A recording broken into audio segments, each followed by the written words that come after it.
నమస్తే, welcome to our channel. నేను మీ పద్మావతి.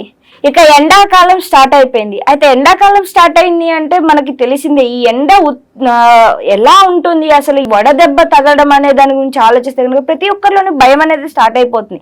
మరి ఇంత సమ్మర్ టైంలోని ఇలా బయటకు రావడం వల్ల చాలా మందికి చాలా రకాలుగా కళ్ళు తిరగడం ఉంటుంది, లేకుంటే హెడేక్స్ వస్తూ ఉంటాయి, లేకుంటే కొంతమంది వడదెబ్బ తగిలి ఒక 2-3 రోజుల వరకు బెడ్ రెస్ట్ తీసుకునే అవకాశాలు కూడా ఉంటాయి. మరి ఇటువంటి వాటన్నిటికీ కూడా లైక్ ఏదైనా గ్రహ పరిస్థితులు కానీ ఏమైనా ఉండడం వల్ల కూడా కొంతమందికి మాత్రమే జరగడం చూస్తూ ఉంటాం కదా. మరి దీని కోణంలో కూడా మనం ఎందుకు ఆలోచించకూడదు అనే ఒక క్వశ్చన్ మార్క్ ప్రతి ఒక్కరిలోనూ ఉంటుంది. మరి ఈ రోజు దాని గురించి మనకి వివరంగా చెప్పడానికి ప్రముఖ ఆధ్యాత్మికవేత్త మరియు వాస్తు జ్యోతిష్య పండితులు, లలిత ఉపాసకులు నానాజీ పట్నాయక్ గారు ఉన్నారు. మరి ఆయనతో మాట్లాడి పూర్తి వివరాలు తెలుసుకుందాం. మీరు కూడా చూసే. నమస్కారం గురువు గారు. శ్రీమాత్రయ గురువు, ఇప్పుడు సమ్మర్ స్టార్ట్ అయిందంటే ఎవరు బయటికి రాలేకపోతున్నాం. మీరు కావచ్చు, మేము కావచ్చు. మరీ ముఖ్యంగా చెప్పుకోవాలి అంటే చిన్న వ్యాపారులు, చిరు వ్యాపారులు ఉంటారు, ఎండల్లోనే ఉండాలి. అలాగా వాళ్ళకి షాప్స్ కూడా ఉండవు. అన్నింటినీ మించి కూలికి వెళ్ళే వాళ్ళు కూడా ఎండల్లోనే పని చేయాల్సిన పరిస్థితి ఉంటుంది. మరి ఇలాంటి వాళ్ళలో కొన్ని ఈ ఎండ ఉత్తీర్ణత అందరికీ తగులుతుందంటే అందరికీ ఉండదు, కొంతమందికి మాత్రమే జరుగుతూ ఉంటుంది. దీనికి కారణం ఏ విధంగా చూడొచ్చండి? అంటే దీనికి గ్రహాలు కూడా ఏమైనా అనుకూలం ఉండాలంటారా? అంటే యాక్చువల్గా ఏంటంటే కొంతమందికి చూడండి ఎండాకాలంలో వడదెబ్బలు తగులుతాయి, కొంతమందికి వర్షాకాలంలో కొన్ని హెల్త్ ఇష్యూస్ వస్తుంటాయి, కొంత చలివల్ల వస్తుంటుంది. దానికి కారణం ఏంటంటే మనకి రాసుల్లో అగ్నితత్వ, వాయుతత్వ, జలతత్వ రాసులు అని కొన్ని ఉంటాయి. అగ్ని, భూ, వాయు, జల 4 రకాలు. ఈ అగ్నితత్వ రాసుల్లో కనుక అగ్నితత్వ గ్రహాల సంబంధం ఎక్కువగా ఉండి అక్కడ శని రాహుల ప్రభావం ఎక్కువగా ఉన్నప్పుడు వాళ్ళకి మైగ్రేన్ రావడం కానీ, ఎండ వడదెబ్బ ఎక్కువగా తగలడం కానీ, ఎండలోకి వెళ్ళంగానే వాళ్ళు స్పృహ తప్పి పడిపోవడం కానీ ఎక్కువగా జరుగుతూ ఉంటుంది. మరి వీళ్ళు ఏం చేయాలి దానికి? ఎవరైనా ఎండాకాలంలో ఇప్పుడు ఇంట్లో ఒక 4-5 ఉంటే వాళ్ళలో ఒకరికే ఈ ప్రాబ్లం ఉంటుంది, 4 వెళ్తారు ఎండలోకి. కానీ మరి అందరికీ జరగాలిగా. ఇప్పుడు వడదెబ్బ అనేది తగిలితే రోడ్డు మీద తిరిగి ప్రతి ఒక్కరికి వడదెబ్బ తగలాలి. మరి ఎందుకు లేదు అంటే వాళ్ళది పర్సనల్గా వాళ్ళ స్టామినా, హెల్త్ పరంగా వాళ్ళకి పర్టికులర్గా స్టామినా ఉంటుంది. ఈ ఎండాకాలంలోనే వీళ్ళకి ఎక్కువగా ఎందుకు ఎఫెక్ట్ ఉంటుంది అంటే వాళ్ళకి సూర్యుడు యొక్క ప్రభావం పాజిటివ్గా ఉండేది తక్కువ, నెగిటివ్గా ఉండే ప్రభావం ఎక్కువగా ఉంటుంది. అందుకని ఎండలోకి వెళ్ళగానే వాళ్ళకి నర్వస్ అయిపోవడము, కళ్ళు తిరిగి పడిపోవడం జరుగుతూ ఉంటుంది. అలాంటప్పుడు వీళ్ళు చేయవలసింది ఏమిటంటే నవగ్రహాల్లో శని, రాహు, రవి ఈ గ్రహాల దగ్గర దీపారాధన చేస్తూ ఉంటే వీటి ద్వారా ఇబ్బంది పడేది ఉండదు. అలాగే కొంతమంది వర్షాకాలం లేదా చలికాలం, చలికి లేదా వర్షాలు వస్తున్నప్పుడు వాళ్ళకి బాగా కాఫ్ లేకపోతే జలుబు చేయడం ఇట్లాంటివి ఎక్కువ ఉంటాయి. కొంతమందికి వేడి వల్ల కూడా జలుబు చేసే వాళ్ళు ఉంటారు. వేడి వల్ల చలవ చేసింది అంటూ ఉంటారు. మీరు గమనించండి కావాలంటే, ఓవర్ వేడి అయిపోయింది అంటే అంటూ ఉంటారు. దానికి కారణం ఏంటంటే ఈ జలగ్రహాల యొక్క అంటే జలరాశుల్లో, జలరాశులు అంటే ఏమిటి అంటే కర్కాటకము, వృశ్చికము, మీనము, ఈ రాశుల్లో పాపగ్రహ సంబంధాలు వచ్చినప్పుడు వీళ్ళకి కాఫ్ ఎక్కువగా రావడము, జలుబు ఎక్కువగా చేయడము, ఊపిరి సరిగ్గా ఆడకపోవడం, మళ్ళీ దీనికి వాయుతత్వ సంబంధం వస్తే ఊపిరి సరిగ్గా ఆడకపోవడం జరుగుతుంది. అదేవిధంగా ఇందాక మనం చెప్పుకున్నట్టుగా అగ్నితత్వ సంబంధం వచ్చినప్పుడు మేష, సింహ, ధనస్సు రాశుల్లో కనుక అధిక పాపగ్రహాలు ఉన్నప్పుడు వాళ్ళకి వేడి అనేటువంటిది వచ్చినప్పుడు ఆ వేడి ద్వారా, ఉష్ణం ద్వారా వచ్చేటువంటివి, అందుకే మనకి ఆయుర్వేదంలో కూడా వాతము, పిత్తము, కఫము అని ఉంటాయి. ఈ వాత, పిత్త, కఫాలు కనుక ఇన్బ్యాలెన్స్ అయ్యాయి అనుకోండి మనకి అనారోగ్యానికి ఇదవుతుంది. అందుకని వాళ్ళు ఏం చేస్తారు, ఆయుర్వేదం వాళ్ళు ఇట్లా నాడి పట్టుకుంటే వాళ్ళకి అర్థమైపోతుంది ఏది వాతం ఎక్కువైందా, కఫం ఎక్కువైందా, పిత్తం ఎక్కువైందా. ఒకప్పుడు జస్ట్ ఇలా పట్టుకుని బాడీలో ఏ ప్రాబ్లం వచ్చిందో చెప్పేవారు. ఇప్పుడు అది చాలా మటుకు లుప్తం అయిపోయింది, అతి కొద్ది మందికి తెలుసు అది చూసి చెప్పేవారు. అలా వాళ్ళు ఏం చేసేవారు, ఓకే ఈ యొక్క చెట్లల్లో ఈ ఔషధీ గుణాలు ఉన్నాయి, వాతాన్ని తగ్గించేది ఇక్కడ ఉంది, ఇక్కడ కఫాన్ని తగ్గించేది ఉంది అని.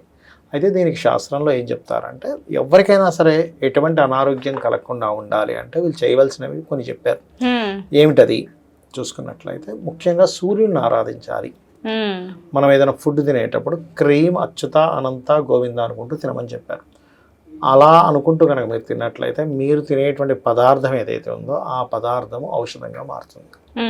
ఓకే, అది మెయిన్గా గుర్తుపెట్టుకోవాలి. రెండవది సూర్య నమస్కారాలు చేసుకోవడము, సూర్యుడిని ఆరాధించడము. ఆదివారాలు ప్రత్యేకంగా స్త్రీ తైల మధుమాంసాన్ని త్వజతే అంటారంటే స్త్రీని కలవకుండా ఉండడం, మధువు, మాంసము అలవాటు ఉంటే వాటిని దూరం పెట్టడం ఆదివారం నాడు. తలకి నూనె రాసుకోకుండా ఉన్నట్లయితే కూడా అనారోగ్యాలు అనేటువంటిది దగ్గరికి చేరదు. దాంతోపాటు శాస్త్రంలో మరొక విషయం చెప్పారు, ఎవరికైనా అనారోగ్యం కలగకుండా ఉండాలి అంటే 3 విషయాలు చేయమని చెప్పారు. ఏంటండి? ఒకటి ఒకసారి మనం ఏదైనా ఫుడ్ తీసుకున్నాం, మళ్ళీ ఆకలి వేసే వరకు తినకూడదట. మ్మ్. ఆకలి వేసే వరకు ఎవరైతే తినరో వారికి అనారోగ్యం దగ్గరికి చేరదు. రెండవది, తిన్న తర్వాత తమలపాకు కిల్లి వేసుకుంటారు తెలుసు, అవును. అది వేసుకోవాలి. వేసి కనీసం తినే ముందు ఒక 100 అడుగులైనా నడవమంటారు. మ్మ్. నడిచి ఎడమ వైపు తిరిగి పడుకోవాలట. మ్మ్. ఎడం వైపు తిరిగి పురుషుడు కనుక ఎడం వైపు తిరిగి పడుకున్నట్లయితే అప్పుడు వారికి ఏమవుతుందంటే ఆ అనారోగ్య సూచనలు తగ్గుతాయి.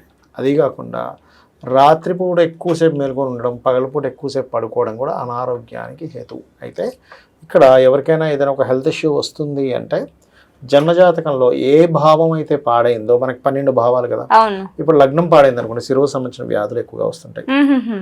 రెండో స్థానం పాడైంది, కంటికి సంబంధించినవి, ముక్కుకు సంబంధించినవి, తీతికి సంబంధించినవి వస్తుంటాయి. రెండో స్థానంలో ఎక్కువ పాపగ్రహాలు ఉండే ఆదర్శలు వస్తాయి. మూడో స్థానం పాడైంది, భుజాలకు సంబంధించిన భుజాలు లాగడం ఇవి వస్తూ ఉంటాయి. నాలుగో స్థానం పాడైంది అనుకోండి, లంగ్స్ రిలేటెడ్ ఇష్యూస్ వస్తుంటాయి. ఐదో స్థానం పాడైంది ఎవరికైనా హార్ట్ రిలేటెడ్, అందుకే చూడండి సింహరాశిలో పాపగ్రహాలు ఉన్న రవి పాడైన వాళ్ళకి హార్ట్ అటాక్స్ రావడం, హార్ట్ రిలేటెడ్ సంబంధించిన సర్జరీస్, అక్కడ కుజులు వచ్చాడు సర్జరీస్ జరుగుతాయి, హార్ట్ సర్జరీ జరిగిందంటే అంటూ ఉంటారు. ఆరో స్థానం ఎవరికైనా పాడైనా, లేకపోతే సింహరాశి పాడైనా కూడా ఇండైజెషన్ ఇష్యూస్ వస్తూ ఉంటాయి. అంటే తిన్నది సరిగ్గా డైజెస్ట్ అవ్వకపోవడము, కడుపులో ఉబ్బరంగా ఉండడం, అది వాయుతత్వ రాశితో ఉబ్బరం వస్తుంది వాళ్ళకి. 7th హౌస్ ఎవరికైనా పాపగ్రహాలు అంటే నడువు నొప్పి ఎక్కువగా వస్తూ ఉంటుంది.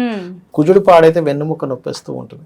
ఆ కుజుడు పాడైన దాంతో బుధుడు కూడా కనెక్ట్ అయి పాడే, బుధుడు కుజుడు కేతు కనెక్టివిటీ ఉంటే కనుక L3 L4 అంటుంటారు చూసారు ఇక్కడ, అవి డ్యామేజ్ అవ్వడం జరుగుతూ ఉంటుంది. అలా కాకుండా అష్టమం పాడైతే లేడీస్కి అయితేనేమో మంత్ వచ్చేటువంటి ఉంటాయి చూసారా, గైనికల్ ఇష్యూస్ ఇవి వస్తూ ఉంటాయి 8th హౌస్ పాడైతే. అందులో పర్టికులర్గా మీరు చూడొచ్చు, ఎవరికైనా వృశ్చిక రాశిలో రాహు ఉన్నాడు అనుకోండి లేడీస్ జాట్లో, వాళ్ళది మేషలగ్నం అయితే ఖచ్చితంగా వాళ్ళకి మెన్స్ట్రువల్ రిలేటెడ్ ప్రాబ్లమ్స్ వస్తాయి. మేషలగ్నం కాకపోయినా వాళ్ళకి ఆ ప్రాబ్లం ఫేస్ చేస్తుంటారు. 8th హౌస్ పాడైనా, వృశ్చిక రాశి పాడైనా. అలాగే 9th హౌస్ ఎవరికైనా పాడైంది అన్నప్పుడు వాళ్ళకి సెల్ లెవెల్లో ప్రాబ్లమ్స్ వస్తుంటాయి. అంటే సెల్స్ కొంచెం డ్యామేజ్ అవ్వడం, ఆటో ఇమ్యూనిటీ డిజార్డర్స్ రావడము. ఈ గురువు కూడా పాడే 9th హౌస్ కనుక పాడే, దానికి 6th house and 4th house connectivities వస్తూ రాహు ప్రభావం ఎక్కువగా నీచంలో ఉన్నప్పుడు వాళ్ళకి క్యాన్సర్స్ లాంటి జబ్బులు కూడా వస్తుంటాయి, లేదా తొడలకు సంబంధించిన నొప్పులు ఎక్కువగా వస్తూ ఉంటాయి. 10th హౌస్ పాడైందంటే వాళ్ళకి మోకాళ్ళకి సంబంధించిన ప్రాబ్లమ్స్ వస్తూ ఉంటాయి.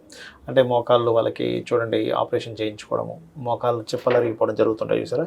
ఇదంతా కూడా దశమ స్థానం పాడవడం వల్ల జరుగుతుంది. 11వ స్థానం పాడైతే మోకాళ్ళకి అరికాలికి మధ్య భాగంలో ఉండే కాళ్ళు బాగా నొప్పి లేస్తూ ఉంటుంది వారికి. అందుకే శనిగ్రహం యొక్క మహాదశలు నడుస్తున్న శని పాడైన కాళ్ళకి సంబంధించిన ప్రాబ్లమ్స్ వస్తాయి. 12వ స్థానం అయితే అరికాలి కింద నాడలు వస్తుంటాయి సార్, ఆనలు అంటూ ఉంటారు, ఆనలు రావడము.